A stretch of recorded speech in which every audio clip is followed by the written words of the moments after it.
Örneğin benim kasından asabanın ортасынан орын алыңыздар. Музыканың аясына.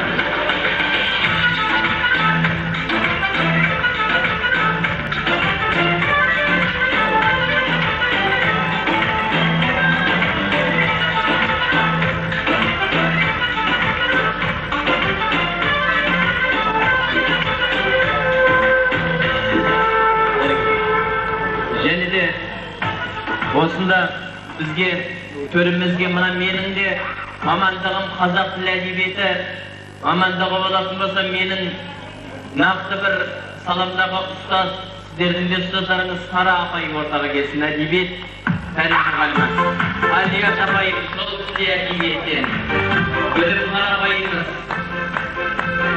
қазақ тілі және де Балғын апай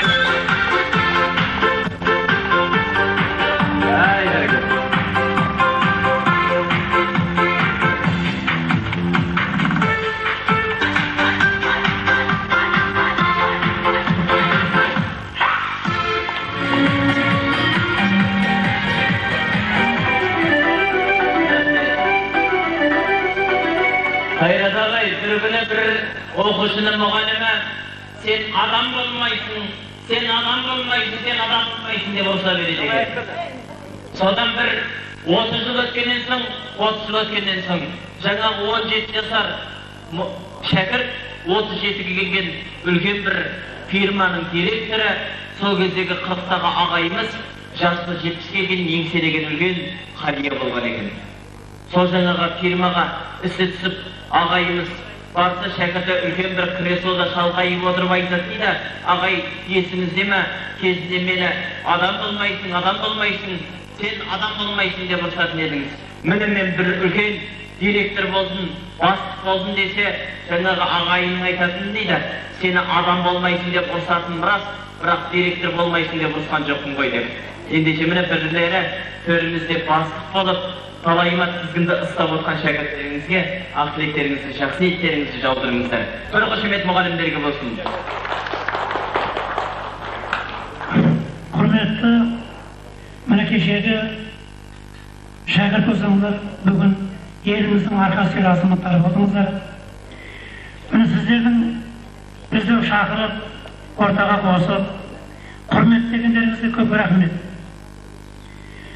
Мына еліміздің арқа сүйер азаматы болумен қатар, міне барлығымызда жанұяңызда үлкен бақытқа кенеліңіздер. Бақ пен береке, ырыс несіле үйлеріңіздің төрінде болсын. Барлығымызға денсаулық, аманшылық, өмірде қиыншылық көрмей, біріңізден біріңіз тату-тәтті араласып, сыйластарыңыз арта берсін. Денсаулықтарыңыз мықты болсын, өмірлеріңіз ұзақ болсын.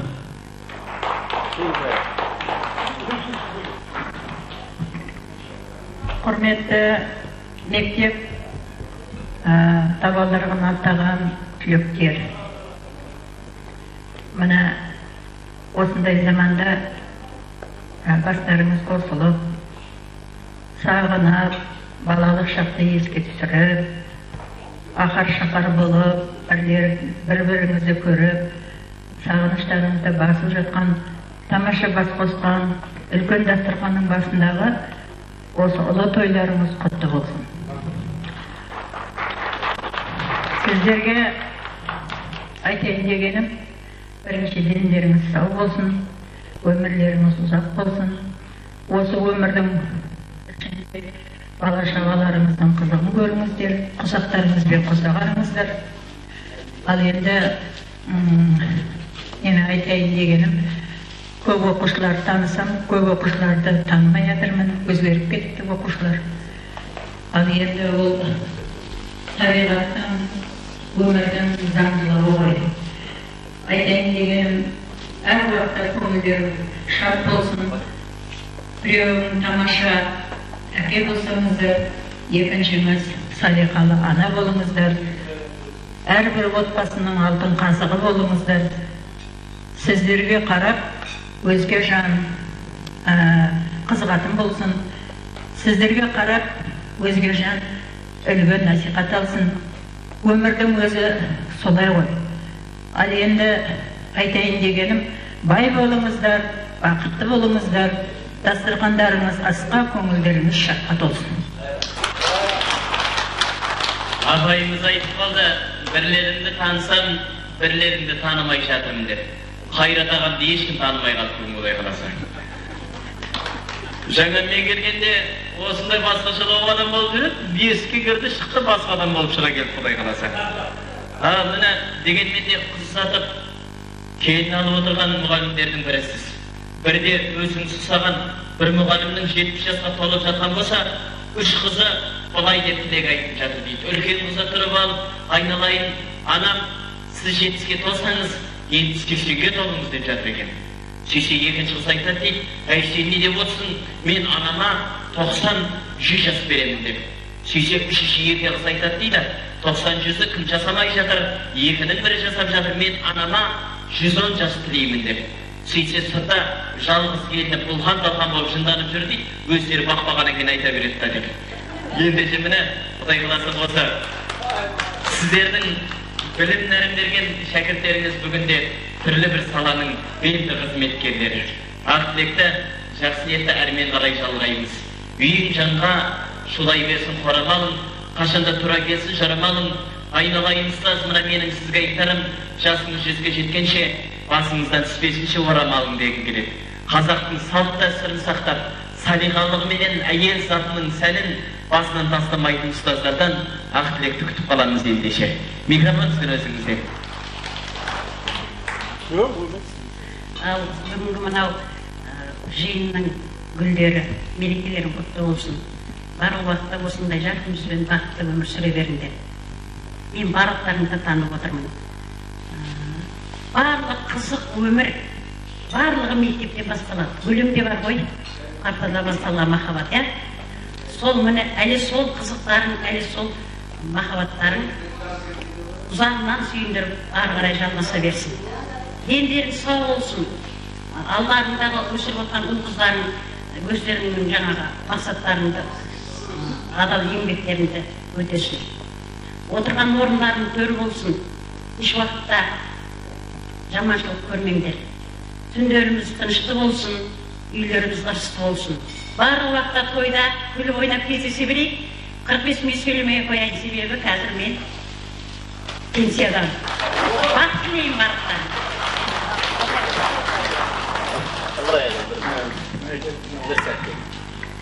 Мына Ыбырай ағай, бірде мұғалімсіз ғой, ер азамат мұғалімсіз. Бір шәкірті ең соңғы партада отырып алса керек, Қайрат ағамдар ұқсаған. Қайрат ағаммен әзілім жарасып жатыр ғой. Сөйтіп ағайы сұрақ қойып жатыр еді, пәленше орныңнан тұр, 4-ке 4-ті көбейтсең қанша болады деп. Сөйтсе шәкірт айтады дейді, деді. 2-ке 4-ке 4-ті көбейтсең қанша болады десе, не деп айтқан екен. 4-ке 4-ті көбейтсең қанша болады деп сұрап жатырмын десе, шәкірт айтады дейді, ағай бұл жақта не естілмейді деп. Сөйтсе, екеуміз онда орын ауыстырып отырайық, мен саған сұрақ қойайын, сен маған сұрақ қой, мен көрейін деп.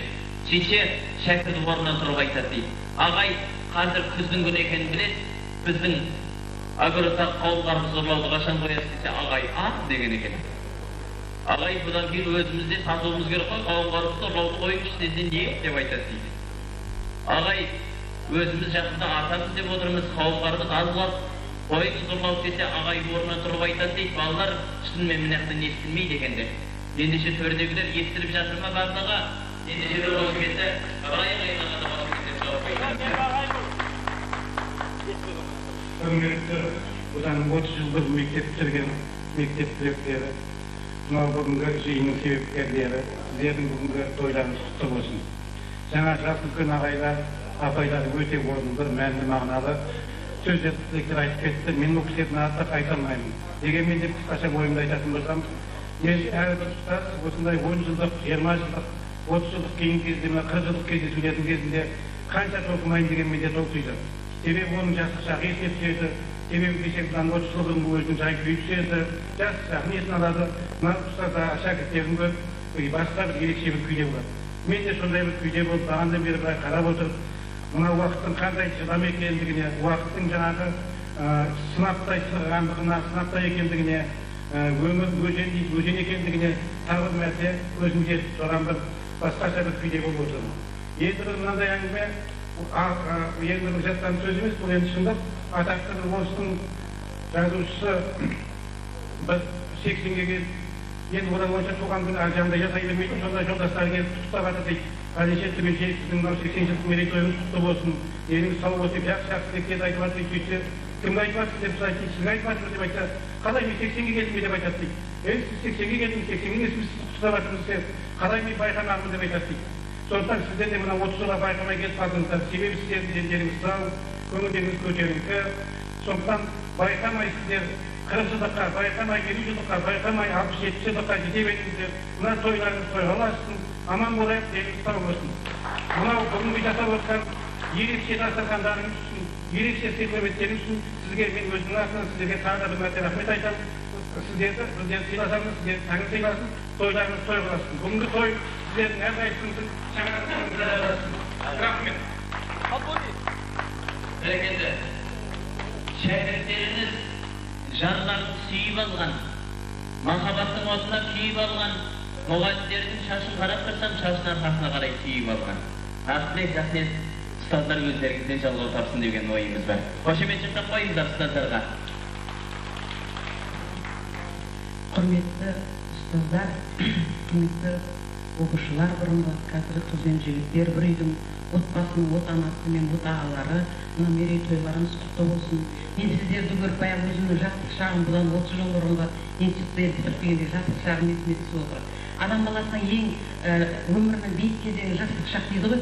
Ал енді сіздердің мына тойларыңыз құтты болсын, дендеріңіз сау болсын, семья шағын мемлекет дейді, мемлекеттеріңіздің іргесі берік болсын, өсіп отқан ұл-қыздарыңыздың қызығын көріп, әрдайым осылай тойда, қызықшылықта бір-бірлеріңізге куә болып жүре беріңіз. Бәрекелді атқа таласып, міне бүгінде ұстаз деген атақты абыройды арқалап жүрген жайларыңыз бар. Ақылет, рахмет, өздеріңізден де жалғау тапсын деген ойымыз. Микрофон бүгін өздеріңізден.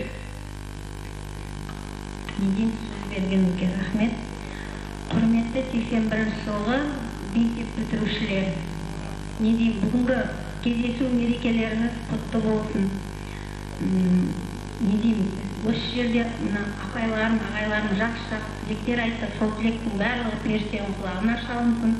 Сіздерге үлкен денсаулық, мол бақыт, бала-шағаларыңыздың қызығын көріп, осындай кездесулердің куәсі болып жүре беріңіздер.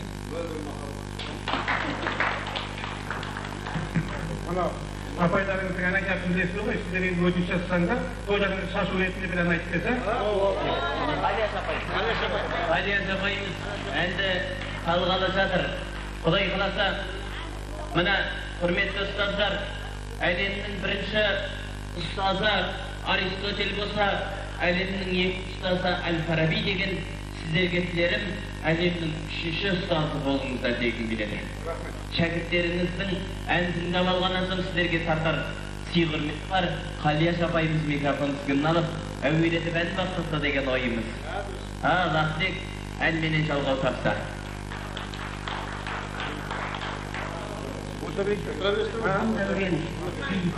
Рахмет. Вот.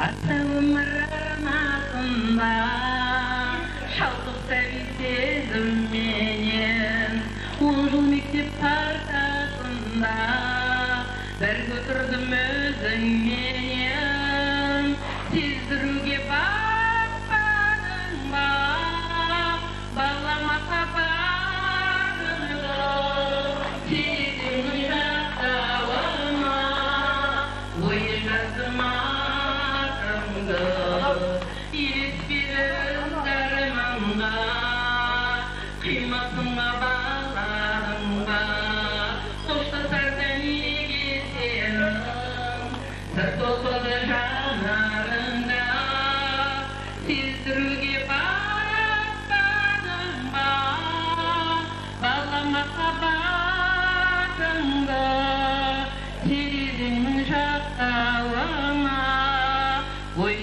atыңды терезенің жақтауына ойғаздым атыңды.